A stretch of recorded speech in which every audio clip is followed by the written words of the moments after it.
आतापर्यंत बरेचसे प्रेम प्रकरण पाहिले असतील, परंतु त्रिकोणी प्रेम प्रकरणातून माझी प्रियकराने आपल्या सख्या आत्तेभावाचाच काटा काढला.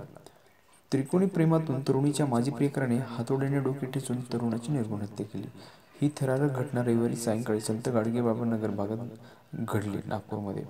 या घटनेत परिसरात चांगलीच खळबळ माजली आहे. या प्रकरणात पोलिसांनी मारेकऱ्याला ताब्यात घेतले असून राहुल शंकर तुरकेल वय वर्ष 30 राहणार भोलेबाबा नगर असं मृताचं नाव असून रिचेश उर्फ रितेश दीपक सिकरवार वय वर्ष 30 राहणार गाडगेबाबा नगर असे ताब्यात घेण्यात आलेल्या मारेकऱ्याचं नाव आहे. रितेश हा सातपुडा बारमध्ये वेटर म्हणून काम करत होता, तर राहुल हा महापालिकेत स्वच्छता कर्मचारी होता.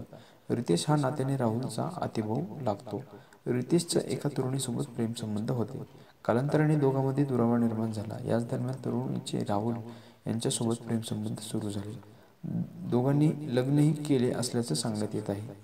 त्यामुळे रितेश हा संतापला होता. रविवारी रितेशनं राहुलला त्याच्या घरी बोलावलं, दारू प्यायला दिली आणि त्यावेळी पूजेचा विषय निघाला. यावरून दोघांमध्ये वाद इतका विकोपाला गेला की संतप्त होऊन रितेशनं राहुलच्या डोक्यात हातोडा घेऊन त्याला संपवलं.